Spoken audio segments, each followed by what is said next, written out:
Hey everyone, welcome to Functional Meatheads. I'm Mark DeSalvo. And I'm Furlan Sanchez. Welcome to another day. Sorry for you YouTubers, you're not going to get the sound effect experience, but everyone else will get the sound effects in our opening theme song. In our animation and our trailer and everything else Yes, exactly. The trailer for the trailer. for Yeah. the. Well, Fry and I are just coming off the United States losing in the World Cup. So we were just talking about that, how it wasn't likely that they were going to win this one anyway. I guess they made it interesting at the end. Yeah, soccer is an interesting sport. It's so like if you can appreciate anything athletic. I think about like ice skating. I'm not just saying it because I like soccer. Like if you can appreciate what goes into stopping with a ball on a dime and turning and twisting just as much as you can, like a flying kick or just the ballet of athletics. Yeah. You Do can, you think that there's any sport? Can you think uh, of a sport out there that you could have, like, because it feels like what you were just saying. It's like if you, it's that's like a very nuanced point of view. That it's almost like for people to enjoy soccer, for people to enjoy like mixed martial arts and a lot of other sports. It's like you really have to either have some knowledge of it or appreciate athleticism and like know what you're looking for. Do you think there's any sport that you just get like raw watching enjoyment out of? well, no, because that's the don't. I hate sports. To be honest with you, I hate watching sports. I'd rather play. I'll rather play flag football. I'll rather do that. But how I made myself like sports is by appreciating the athleticism. Like, I'll watch like a cornerback on the whole game just to see how he shuts somebody down. Or makes a tip play or something like that. Something very nuanced. Like, I'm not going for the touchdown type mentality. The scores don't really matter to me. It's like what goes on in between. Right. So I See, kind of, go ahead. yeah, I'm like you. I'm like you in that way. But the caveat of I actually like sports. There's no sport I really don't like, but I don't really care who wins. I just like to watch. Yeah, That's how yeah. I. I'd rather play. I'd rather be out there doing something to play and kind of have more fun than watch or watch. But given that, I watch all day sometimes just because I wanna. I can shut my mind. Number one, I can shut my mind off. And number two, I can still appreciate an athletic endeavor. Wow. And as a trainer, I'm looking, going, how does he do that? How does he train to be able to do that? What's gonna go there? Or how's this person run? Why do they run like that? Agreed. Yeah, I do the same thing. But Yeah. the other thing I do with sports when I watch it, though, and this is like me being the chess person, is that I'm always like, all right, how does he do that? Like, how do you get from like a hockey? It's like, okay, he's at his own blue line. How is he going to get to the goal? What are those forwards doing? Like, I don't know. I just everything turns into a chess match with me. And Good article I was reading in the Guardian, and it was talking about C.J. Wilson, who's a pitcher. He used to be a pitcher for the Rangers, and then he's a pitcher for the Angels now. yeah, he was really good. Whatever happened to him? Yeah, I don't know what they said. He had some injuries, but then they said he's hyper focused, so he has a lot of interest outside of baseball, and that he's really good at because he's able like to focus on one thing. Right. And he said like his old coach would have like he does this mental neural stimulation. He's got a pretty cool coach that.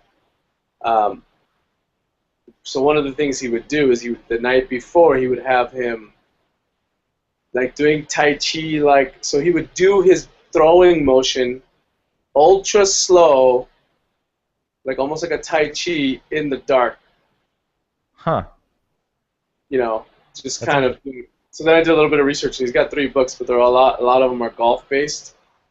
Um, but it's very interesting. So he has them doing that. So like calls it neurostimulation. And I interesting. guess if you're in the dark, it's like body awareness. You're getting in touch with the motion that you're about to do 1,000 times.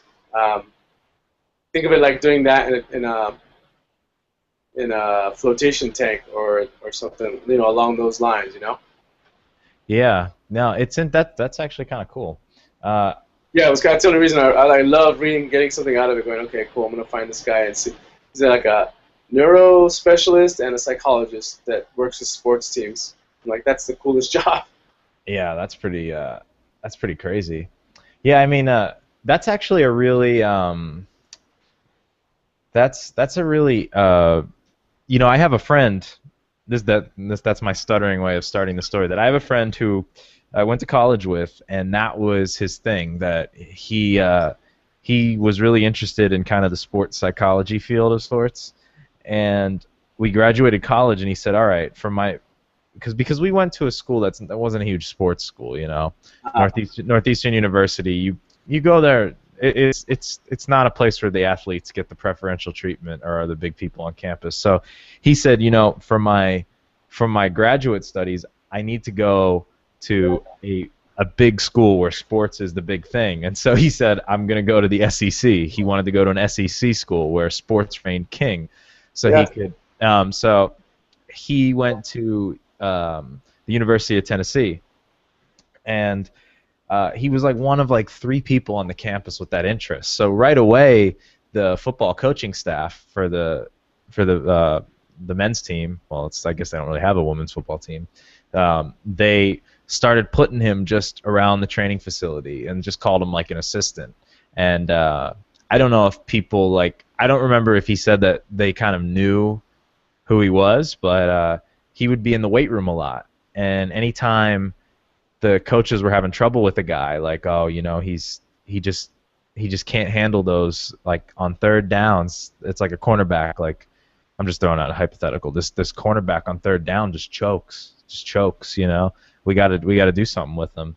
And can you maybe see what's wrong with him or whatever? Or just talk to him. And that was basically what he did for 2 years for University of Tennessee. Is he would basically just kind of be there talking to these guys. But he said that the field is so undefined and it really favors entrepreneurship in a lot of ways, like these sports psychologists. Like it's a very valid like science, quote unquote, I guess, but it's not so institutionalized yet. Like, yeah, it's getting bigger, and yeah, people realize that it's a real thing and it's important, but he kind of ultimately opted to go to continue on to medical school rather than pursue it because, I mean, he admittedly said he's like, I'm not an entrepreneur, and that's kind of what it would take for me to succeed, like excel in the business. You yeah. know?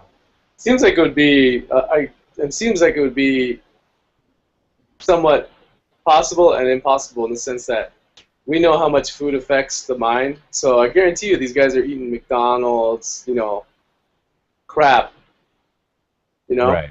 We're just going Yeah. off Exactly. blustery swagger, like bravado type shit. So like, there's nothing really there in a way that's like other than natural talent.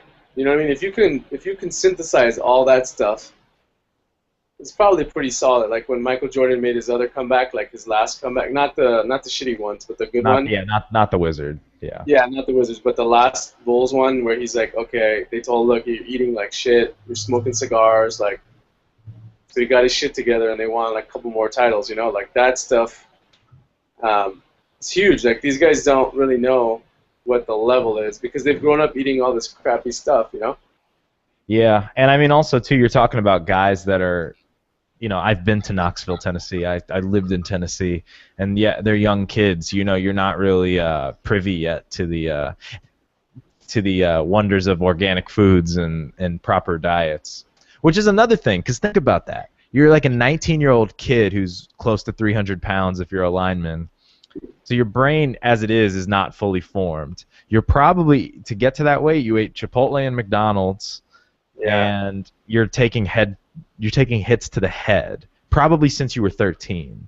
So like even a normal dude who's not getting hit in the head at 19 is still slightly erratic. Like think of how like much of a biological like weird petri dish the 300-pound 19-year-old lineman at an SEC school is.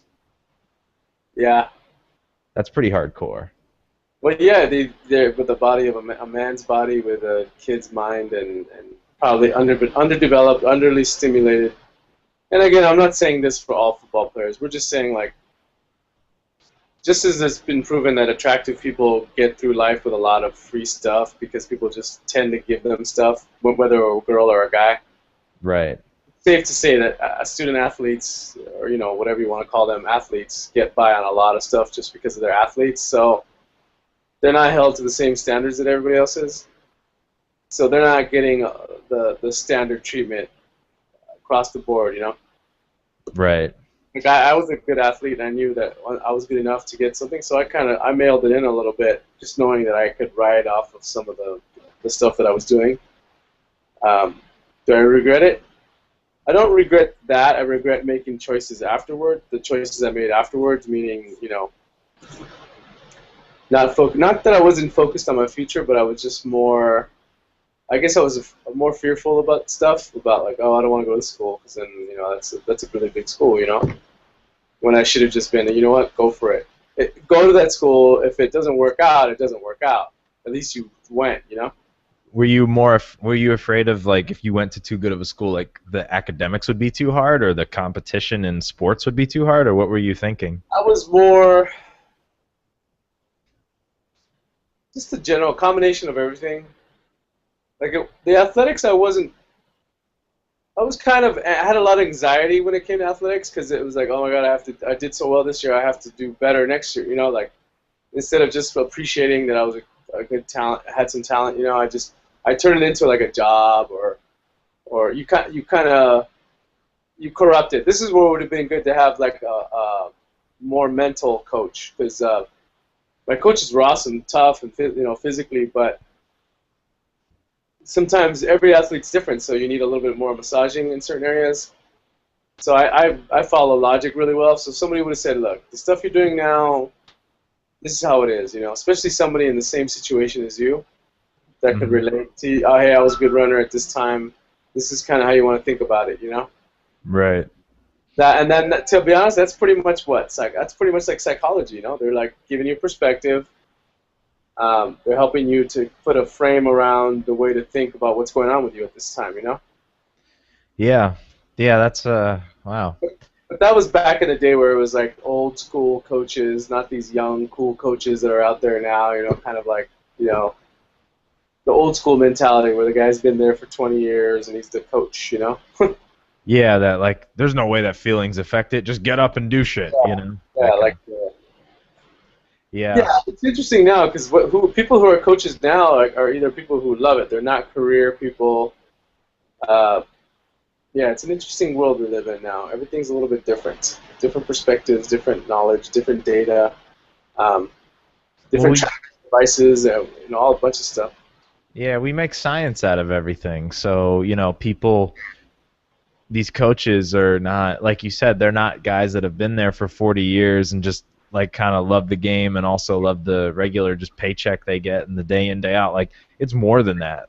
Like you think of, like, the Nick Saban guys. I think that he, like, eats X's and O's in his breakfast bowls. You know what I mean? Like, that's like these people who are like mad scientists of their sport.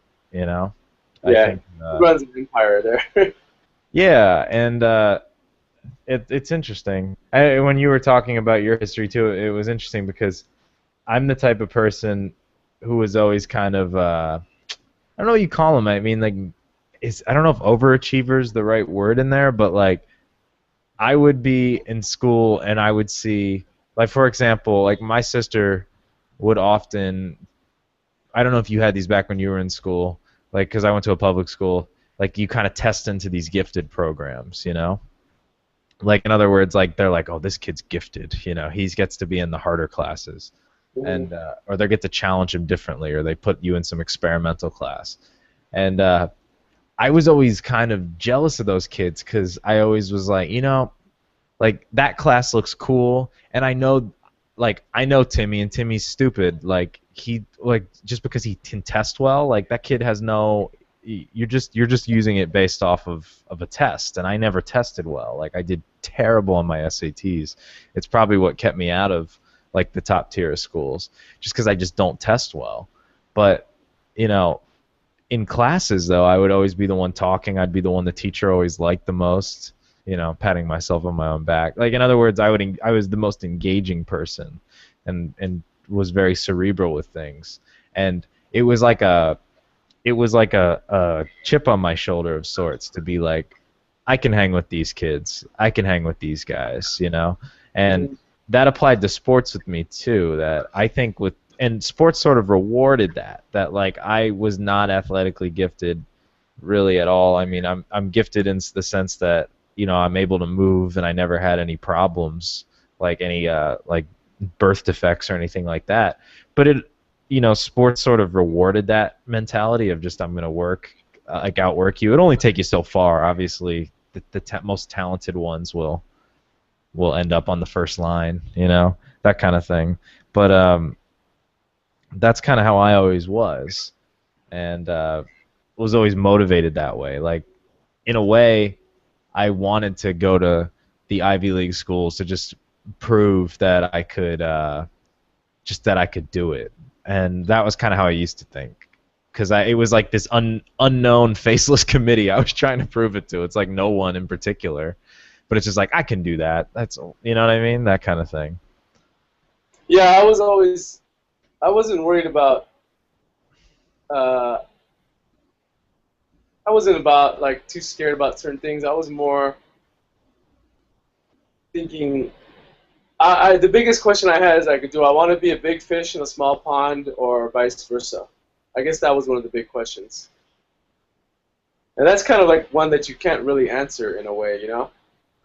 Yeah, because I think Or we will I get more coaching here? Like, you know, because if you just take it on the surface, it's kind of bullshit. It's like, oh, you fucking lazy ass. You know, what are you gonna do?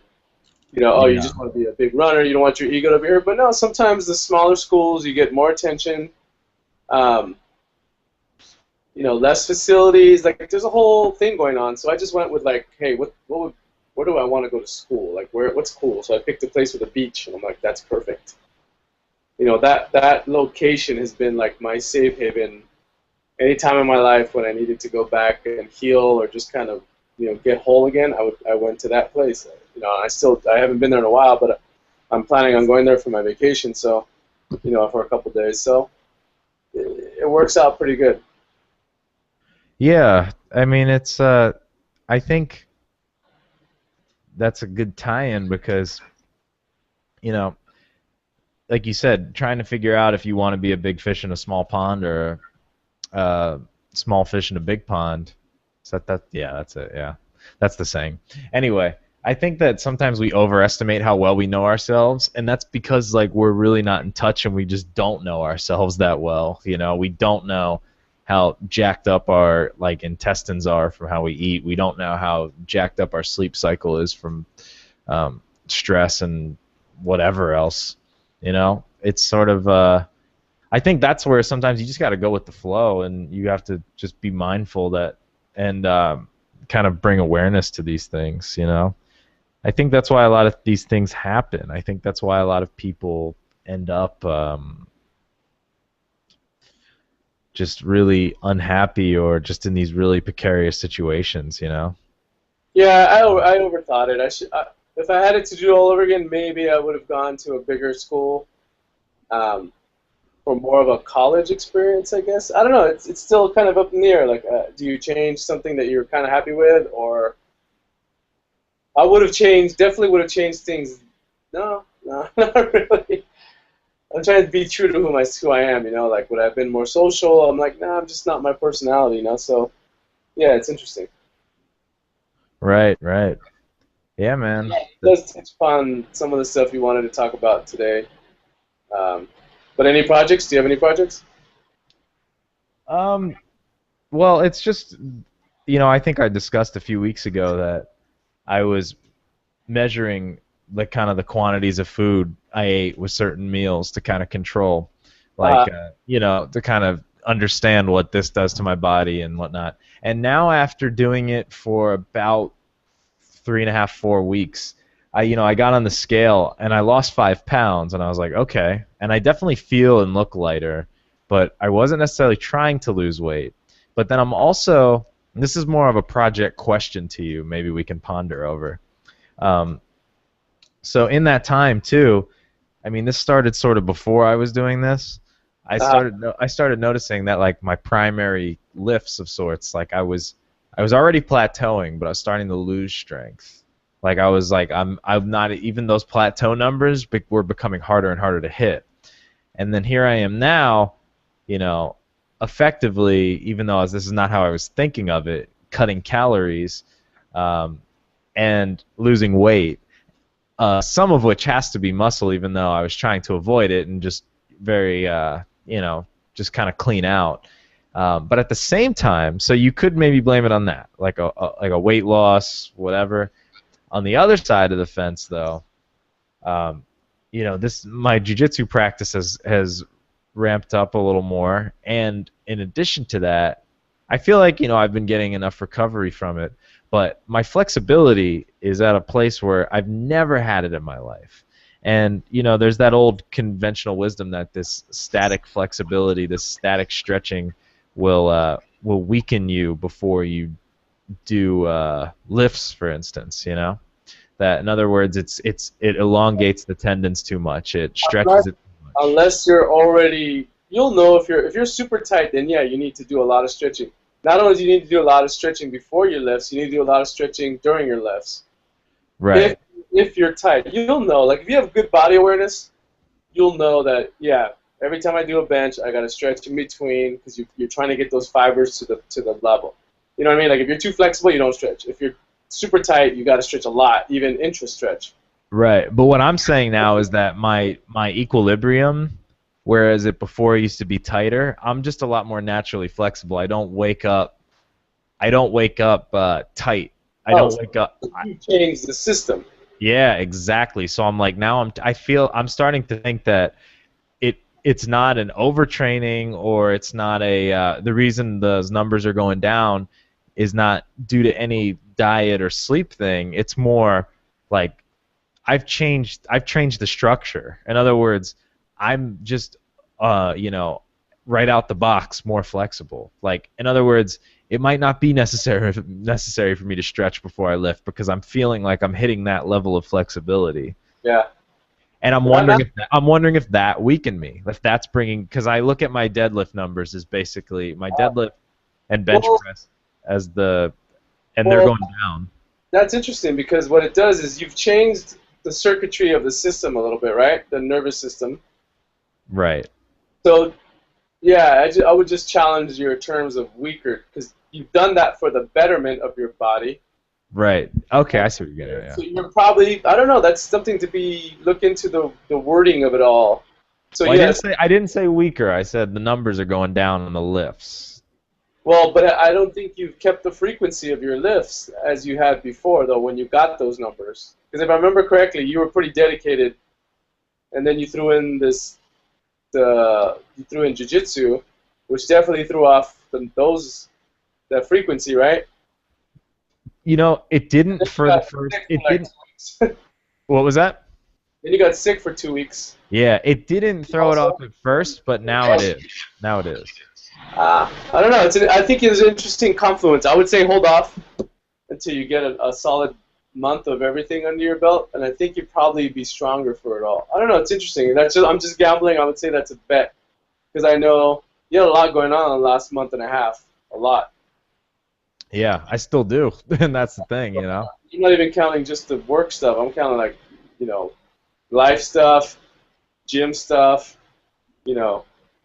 Yeah, no, definitely. And it's funny because, little things, I like to think, it's so funny because I feel I'm very well adjusted, but, little comments will get to me sometimes. So, like, I was at jiu-jitsu yesterday, and I was sparring with this one guy, and he's like one of the gym elders. Like he's, a lot of the guys in the class are in their 20s, early 30s. This guy's in his mid to late 40s, and we were rolling, and I caught him and was able to sweep, and I was setting him up for a sweep, and he's smaller than me. This guy's a few inches shorter than me. He might weigh just a little bit more than me, but a sweep, in other words, is that he was on top and I was on bottom, and I had him completely set up to sweep, put him on his back, and I couldn't muscle him. Like the technique was fine, and we both kind of laughed at it, and he said, "You need to eat a few more cheeseburgers," and I'm like, all right, shit, because in my head I already knew that I was losing weight, and I was like, oh no, is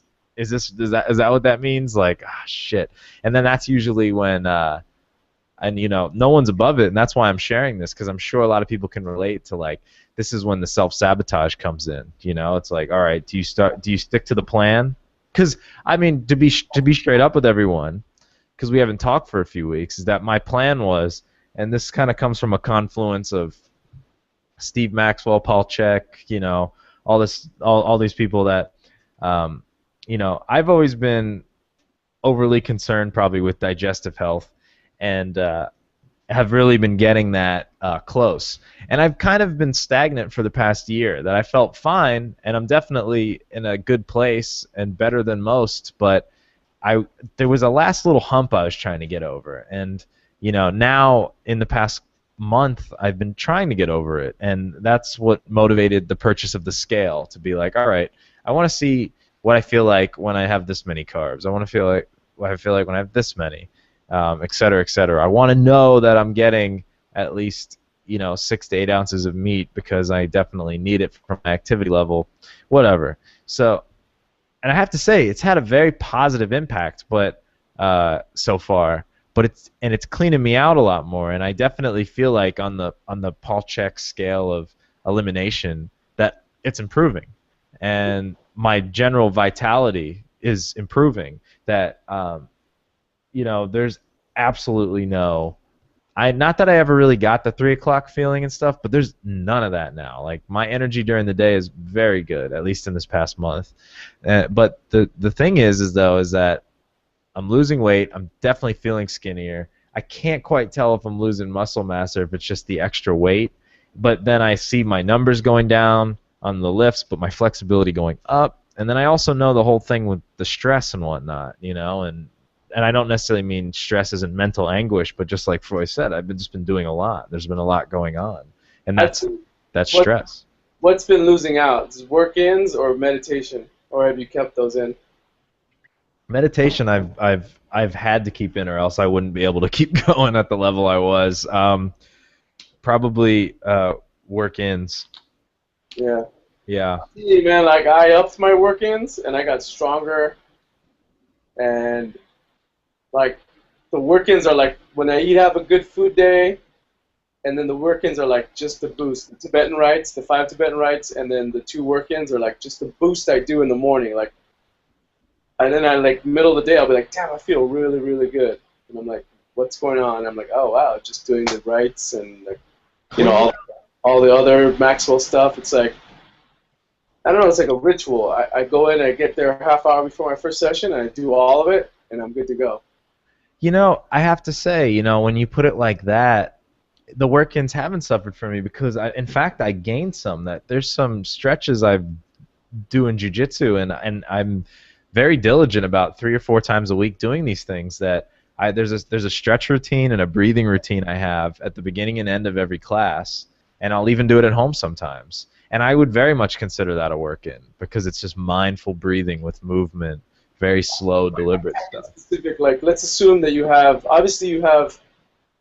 there's a universal reason, and I mean, like, more like not mystical, metaphysical reason that you're obsessed with your digestion, because it's sensitive for you, and you also have a history of, let's just say a history of being wanting to be concerned with it, right? Regardless of whatever that means, right? Mm-hmm. And again, like we tell clients, like, those work-ins are more than just moving your spine back and forth. They're specifically targeting organs in your body. Mm-hmm.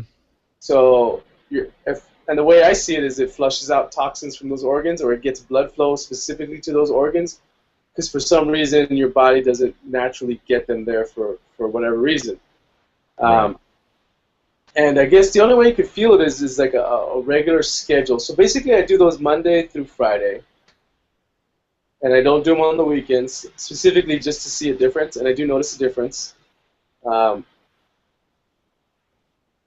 It's like, I think it's something that you kind of have to, like, put a body awareness to, like, okay, like, do it, and then do it for 2 weeks, and if you don't feel any better, like ultra, like way better, then you don't need it. You know what I mean? But especially for digestion, because a lot of the stuff we're reading and a lot of stuff we're doing for our new clients is like, all right, let's get your digestion going again. You know? Right. So I don't know. It's an interesting thing. because you're trying to balance a lot of things, and it's more I don't know. It kind of brings us like it makes me think of the subject, and I started reading this good book about Zen mind, beginner's mind about Zen, Hmm. and it talks about how okay, so it talks about the beginner's mind. What's the beginner's mind? The beginner's mind is awesome because it doesn't know much, so it's limitless, right? An Right. ex an expert's mind is not no longer has that space anymore. It knows things. So they're saying like a beginner's mind is awesome. That's the state you want to be in. If you can learn to always, even though you're an expert, if you can learn to maintain a beginner's mind, you're good. So it kind of like sometimes all the information that you and I know just kind of sits there and it's too much. Whereas like the ignorance part, where it's like, let me just go simple and go from this to this to this. But then it made me think about these clients that we have, or any client that comes to you with like, I bought this book, what's Ripito, or 5 4 3 2 1, and this is the way I'm supposed to train. Right. So I'm thinking they're not coming with a beginner's mind. They had a beginner's mind until they bought that book, Right. whatever it is.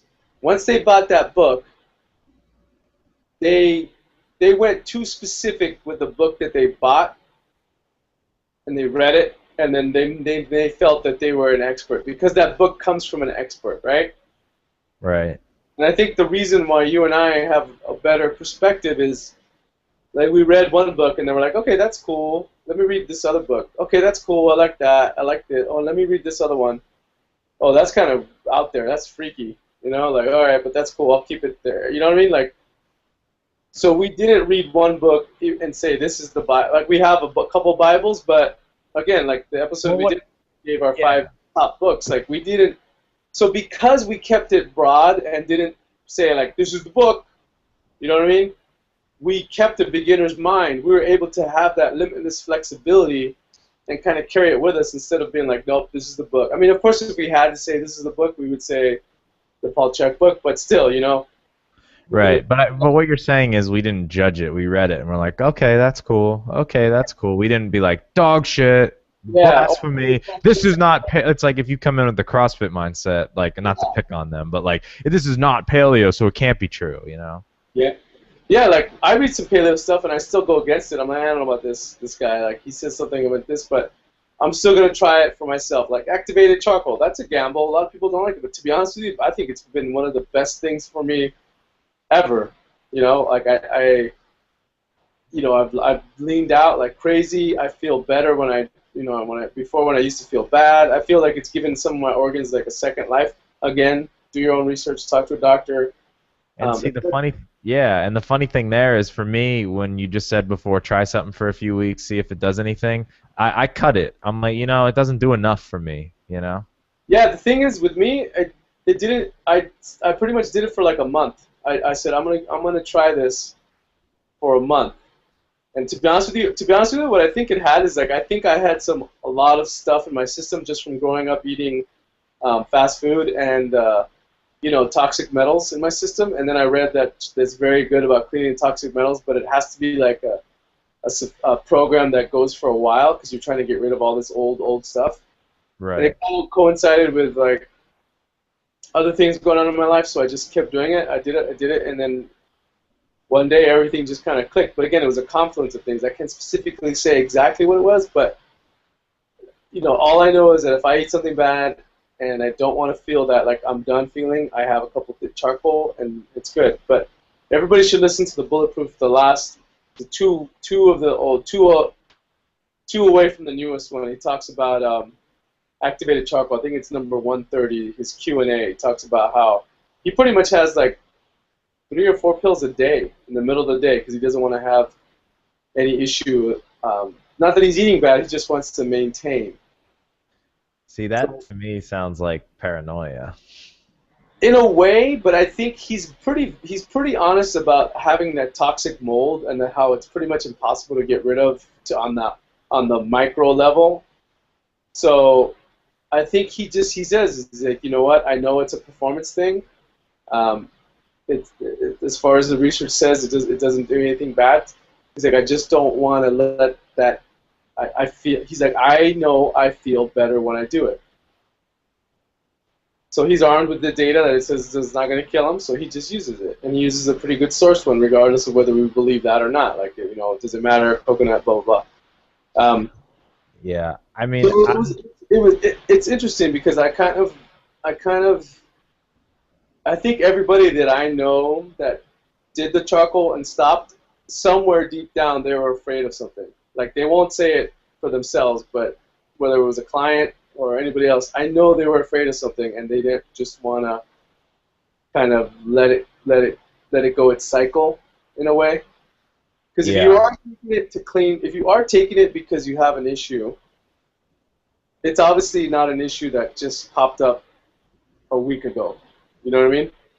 absolutely. So either it's you eat crappy food and you want to cheat, or it's like, well, maybe I have something going down a lineage, you know, for this, for that, and then you want to kind of filter it out. And I think with anything, man, like I think with any workout, you get a trainer and then you go for a month and then you're like, oh, I don't want to go anymore. I think that's kind of something in there, and that kind of talks about what Yes. we're talking about. Like, once you get that expert mind, whether it's through a book or one article you read on the internet about working out or about calories or hacking, some biohacking, um, you know, you kind of limit yourself in terms of perspective, and then you kind of have that like mentality where somebody has to convince you, or your health has to convince you in a way.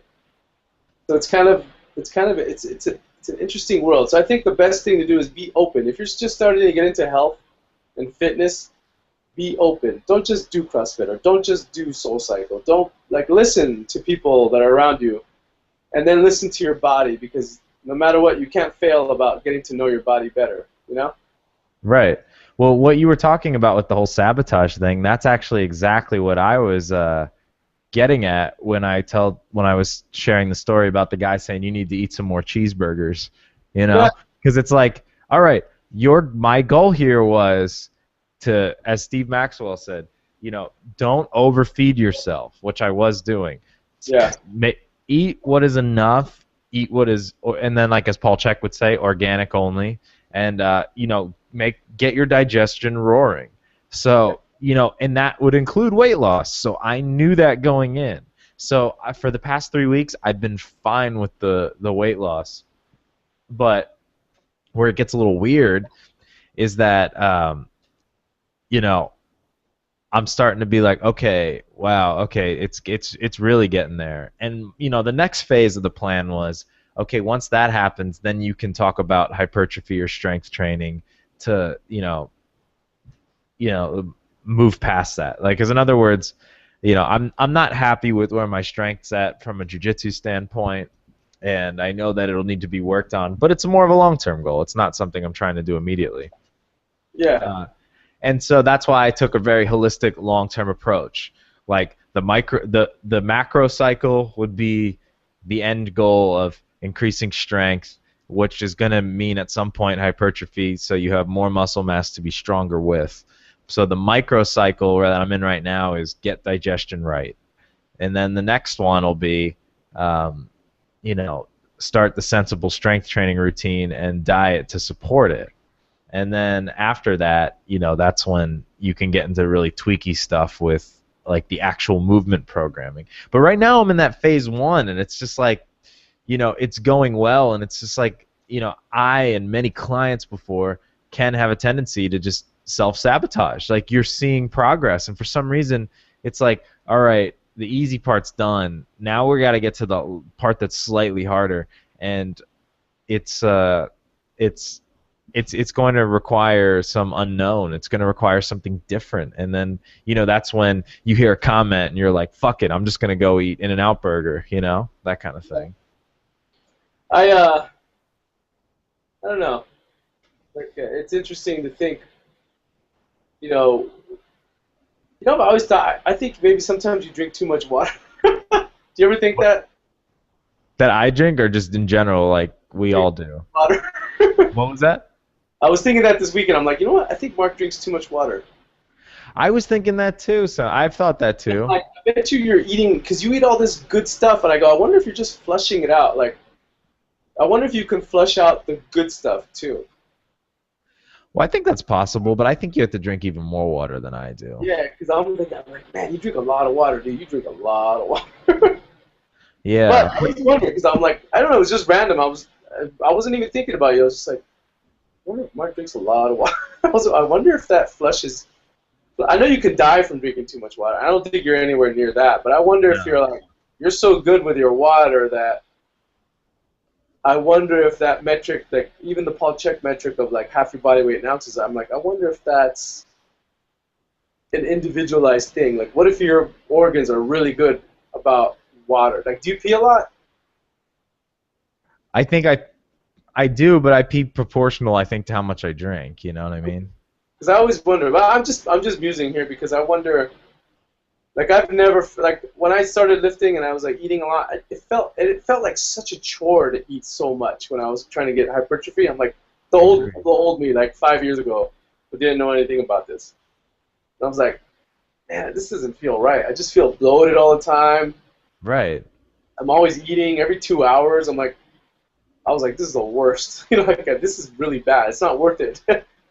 So that's why I always kind of tended towards wanting to be lean and just like shy away from getting big or getting buff and all that because I felt it's not worth it. But now that I know what I was doing, I was just making myself exhausted by grinding, grinding, grinding, grinding, grinding. And I think that's where the warrior diet mentality, like eat less, but yes, so you're trading off the big calorie myth, like, oh, you're not eating enough calories to gain muscle. But there's a scale. You're saying, I'm not eating, but I'm not getting myself super tired from eating so much. But I'm balancing it out with like eating less, but I'm resting more. And again, this is an individualized thing, you know? Right. Like we're gonna meet with somebody tomorrow that I think is um, needs stimulation, you know, based Right. on the history. Like I don't think telling this person to hey meditate, I don't think that's gonna work, you know? Right. Right. So I think I could say, okay, you know what you need to do? You need to listen to some really relaxed music. That's your meditation. Right. Trying to find something because there's something in somebody's history where it's like, okay, I'm not gonna make I'm not gonna make the Jim Jones guy,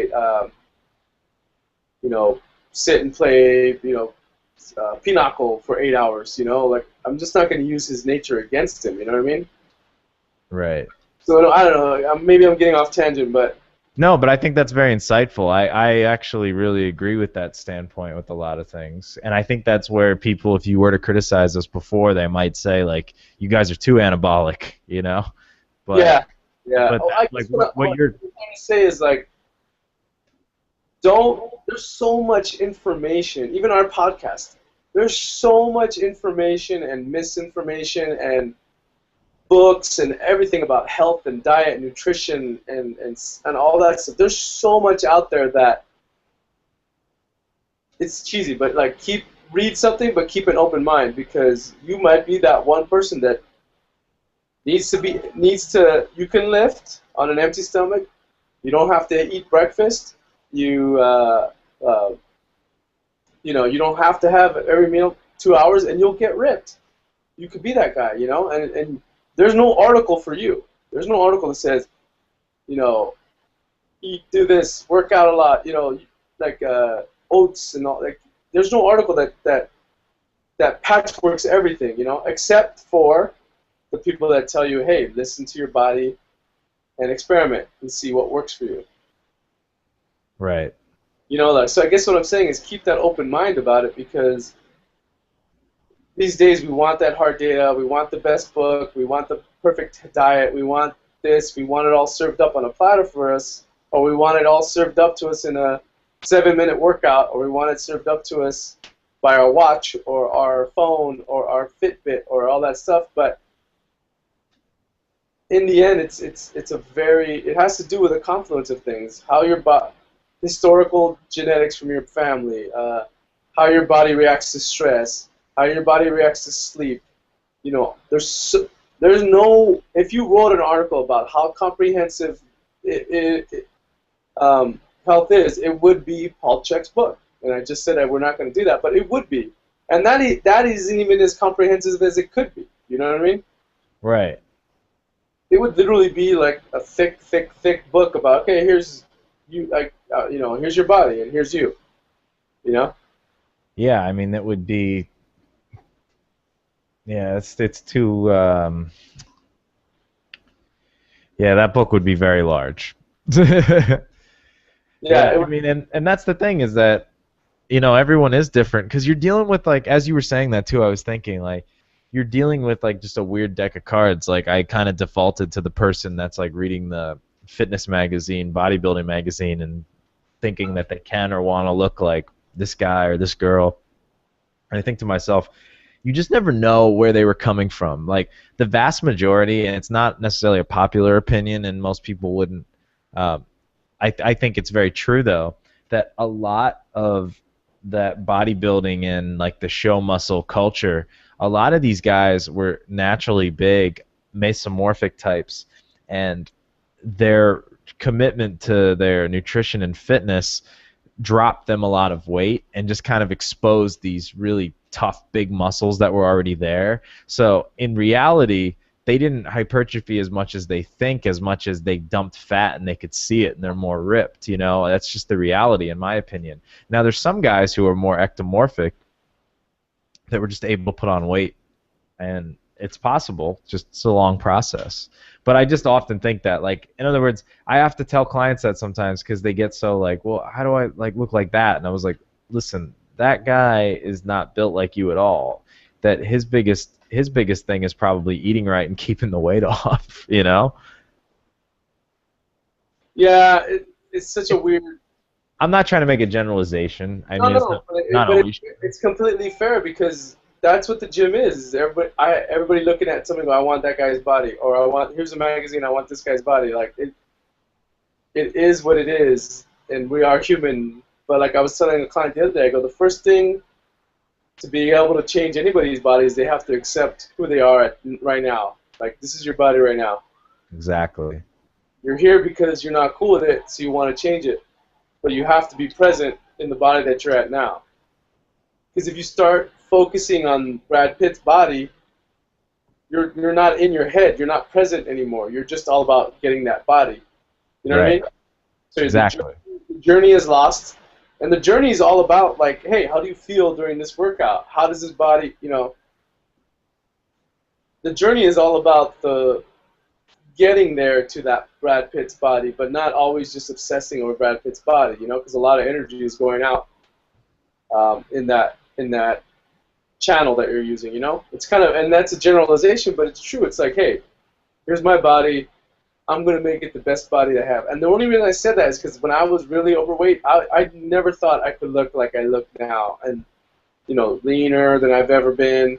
My facial structure's changed because it's not, just not as much fat. Like, and that was a process for me to go through to be able to break those barriers and be like, wow, I can look like this, And then that was the journey. The journey was not me going, damn it, I don't look like this. The journey was me going, wow, dare I, or can I, or will I, And then you get there and you're like, cool, this is me, That other person, like who I was 10 years ago, I don't even remember, like the back pain I had, constant back pain.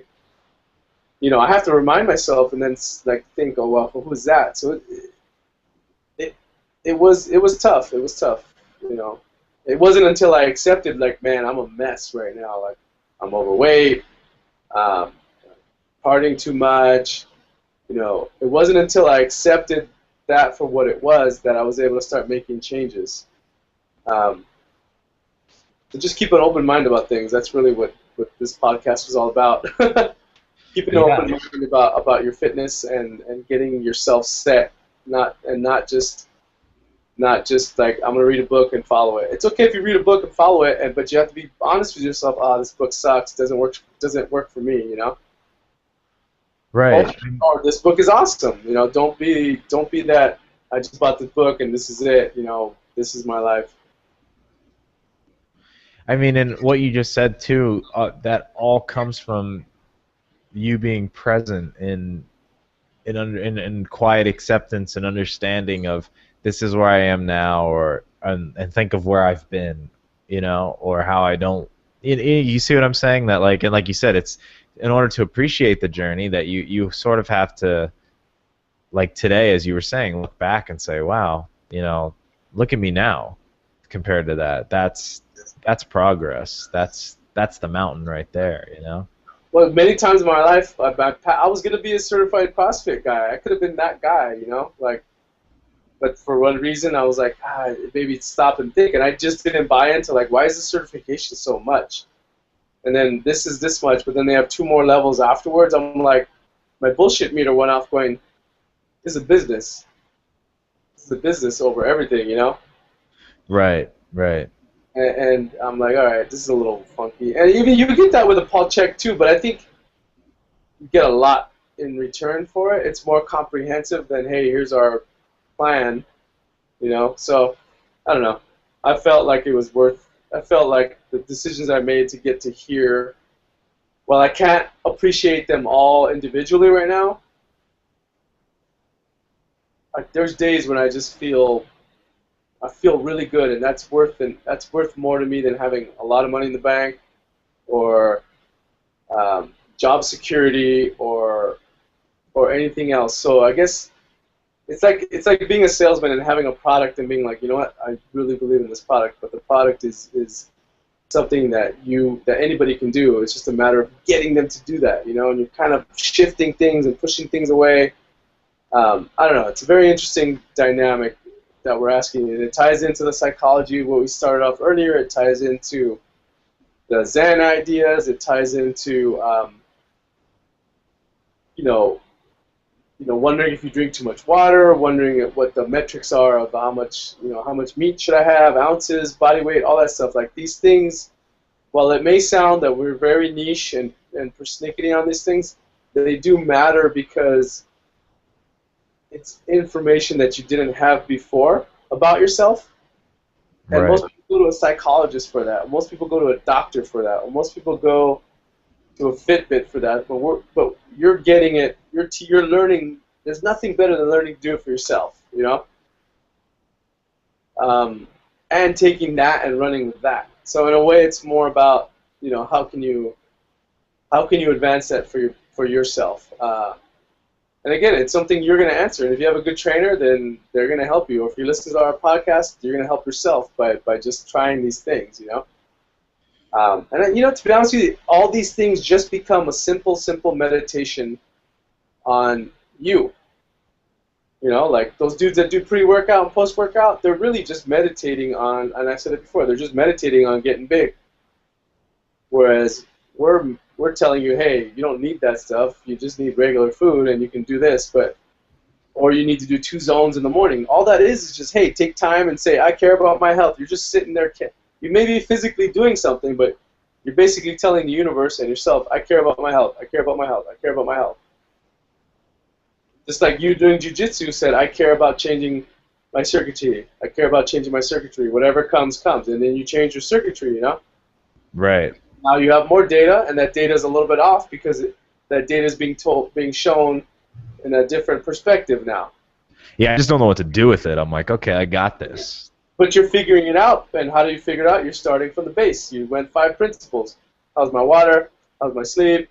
How's my nutrition? How's my breathing? Like you're using the right tools that Right. You have a briefcase with these tools, and you're pulling them out saying, this is good, this is good. Let me tweak, let's start tweaking the nutrition a little bit. Let's start tweaking this. And to be honest with you, the answer may not lie in those 5 things, but you've eliminated those 5 things. You know what I mean? Right. So it could be just like, hey, you need another day of rest. If you don't know, but you're trying to know, and that's more important than just kind of like, all right, let me add a protein shake. Let me add a whey or post-workout or something. Like you're doing it the right way. It could be, hey, you need a post. You need a pre and post. It doesn't have to be the junky pre and post. It just needs to be a certain type of pre and post. Right. So I mean, you're on their way as long as people.